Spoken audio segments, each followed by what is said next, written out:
She tells him, ooh, love, no one's ever gonna hurt you, love. I'm gonna give you all of my love. Nobody matters like you. Stay up there, She stay tells up there. him your life ain't gonna be nothing like my life. Jay. You're gonna grow and have a good life. I'm gonna do what I got to do. Yeah. So rock-a-bye, baby, rock-a-bye. Rock-a-bye, rock-a-bye. You rock-a-bye, baby, don't you cry. Bonjour à tous, je suis ravi de vous retrouver pour l'été d'HP Hour. Vous le savez, on découvre ensemble depuis quelques semaines les meilleurs moments de l'émission HP Hour. Et je vous retrouve sur les plages du sud-ouest, en tout cas sur les destinations de vos vacances. On se retrouve donc cette semaine à Anglette. Et je vous propose de découvrir tout de suite les premières images d'une chronique qu'on avait particulièrement aimée avec l'équipe. C'est parti. Comment vous vous êtes rencontrés et comment est né le groupe en fait? Ça fait combien de temps que vous existez? Alors le groupe Quelle est la genèse? est né réellement en 2013. Il n'est pas si vieux que ça finalement. Sous sa formule définitive où il y a Manu Caché donc aux percussions, batterie. Il y a Linda Dessouba qui est le gros cuivre qu'on peut voir sur l'album du coup, qui est vraiment en présentation de l'album. Le sous-bassophone. Le sous-bassophone, exactement, celui qu'on appelle les licons aux États-Unis. Donc lui on l'a rentré en mars 2013. On a rentré cette année Choupinou à la guitare. Voilà. Petit dernier. Et on s'est rencontrés sur le bord de la route tout simplement quoi. On a eu du mal à le sortir celui-là. On peut parler de la dimension de la scène aussi, parce que je crois que vraiment le groupe, enfin moi j'ai pu assister à quelques concertos aussi. Oui, oui. Ça prend vraiment, comme beaucoup de groupes, mais enfin vous j'ai l'impression que ça transpire de partout sur scène. Donc comment vous arrivez à retranscrire en fait les titres du CD sur scène? Comment on pourrait présenter un petit peu le travail que vous faites scéniquement? Et ça fait déjà plaisir d'entendre ça, je pense. Voilà. Nous on est, je pense que le CD c'est pas une finalité en soi.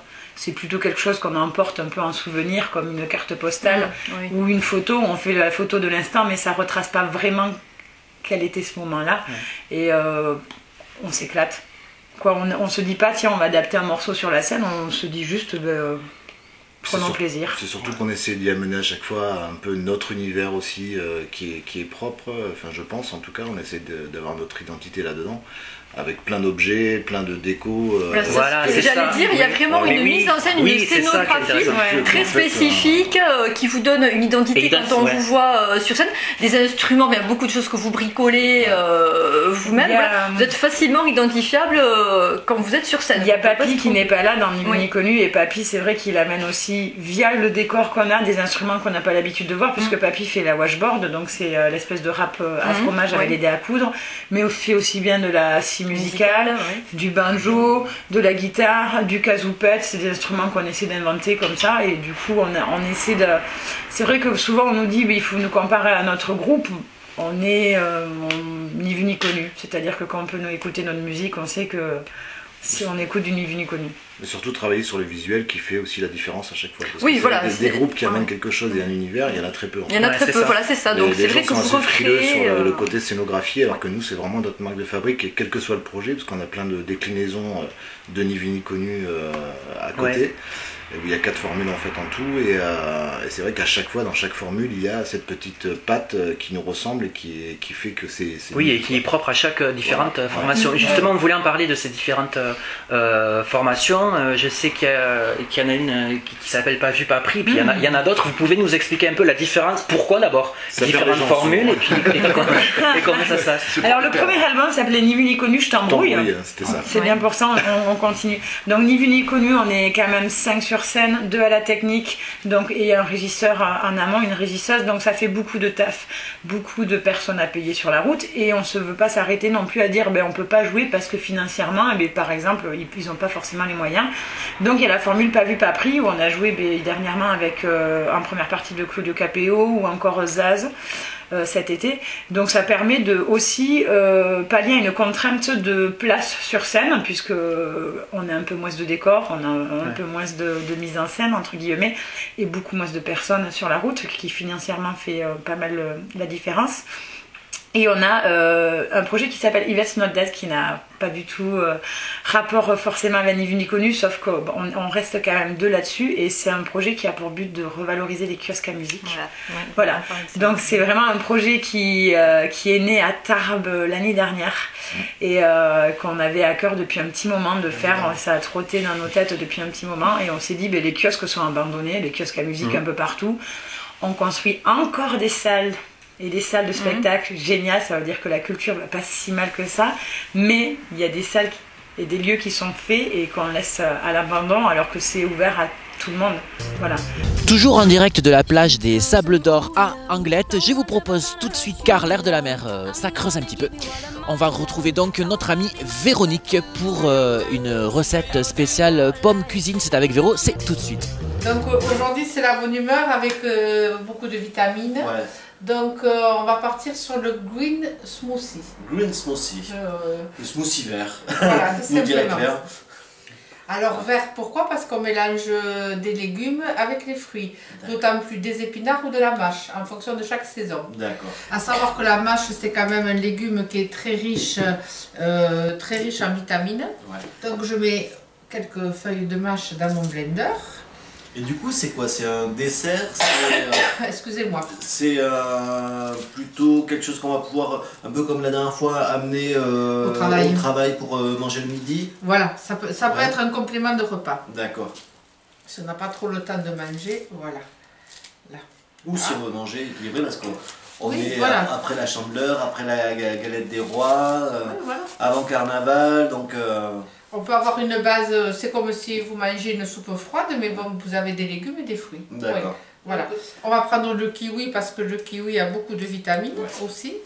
Voilà, et c'est des fruits qui donnent aussi de l'énergie. Donc on va faire quelque chose un peu consistant. Là. Donc la banane, c'est pareil, manger une banane tous les jours, ça fait pas de mal. Il y a du phosphore, il y a du fer, il y a des vitamines, tout ça quand on a besoin d'énergie pour travailler, pour les enfants quand ils sont à l'école, manger même si c'est pas la banane entière le matin, mais une demi-banane tous les matins, c'est très bon pour leur mémoire, pour leur concentration, etc. C'est toujours mieux que des bichocos ou des... Tout simplement. Ou des gâteaux qui sont préfabriqués industriels. Voilà.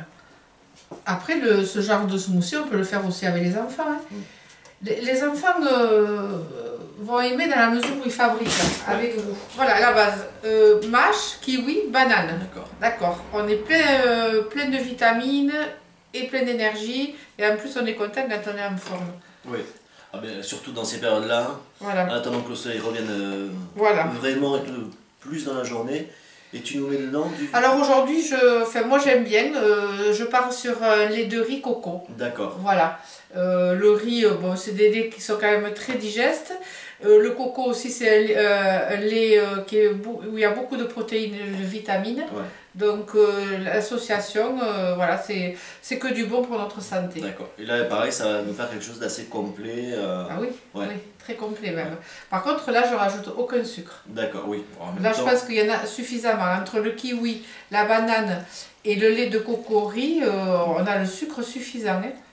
C'est des sucres naturels, donc c'est meilleur que le sucre, que le glucose. Oui, tout à fait. Et donc, allez, on est parti pour le petit blender, le smoothie green. Un peu de bruit. Un peu de bruit. Ah oui, là, c'est pas... Glucose.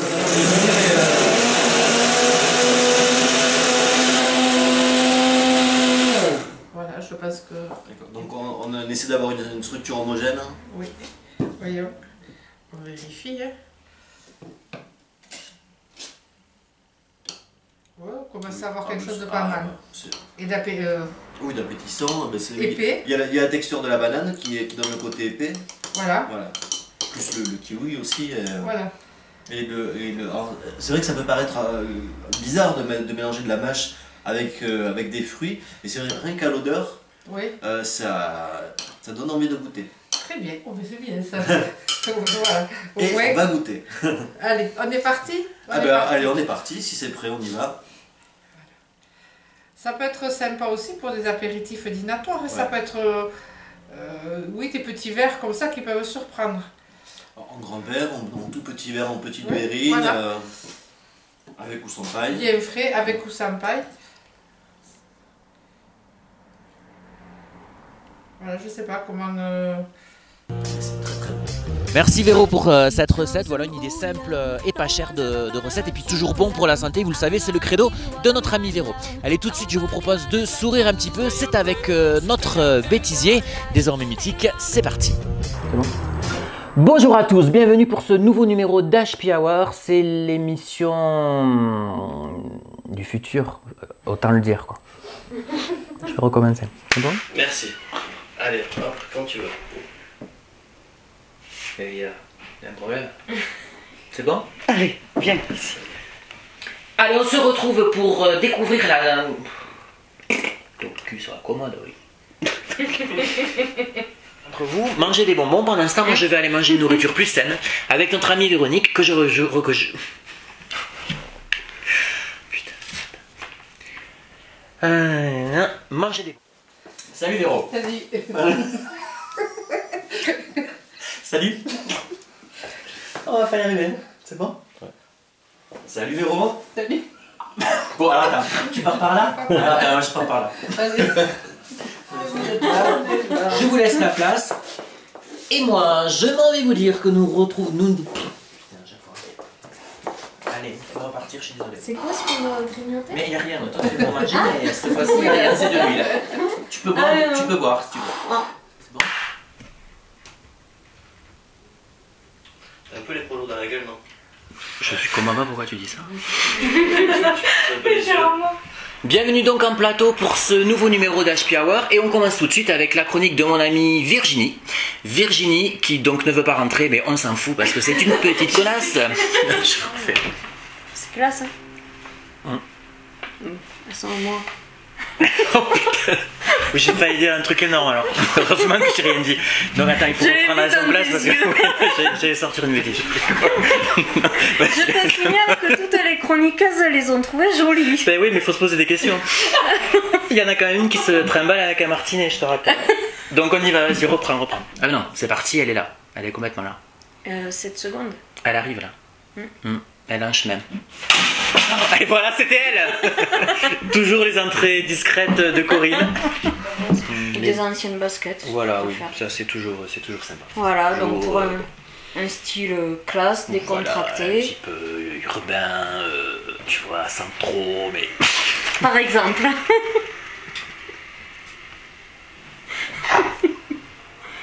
Attends, non, mais ça va pas, j'ai dit n'importe quoi. Oui, je sais pas ce que t'en penses, un type. Oui, je la refais, non? Et voilà les HPs amis, l'été d'HP Hour, c'est fini pour cette semaine. J'étais ravi de passer ce moment en votre compagnie. J'espère que ça vous a fait plaisir de découvrir et redécouvrir des images de l'émission. Je vous donne rendez-vous la semaine prochaine pour une nouvelle destination. Et d'ici là, je vous souhaite à tous ou de bonnes vacances si vous avez la chance d'y être encore, ou alors une bonne rentrée, ou alors de poursuivre votre travail acharné. Quoi qu'il en soit, on se retrouve lundi prochain. Salut!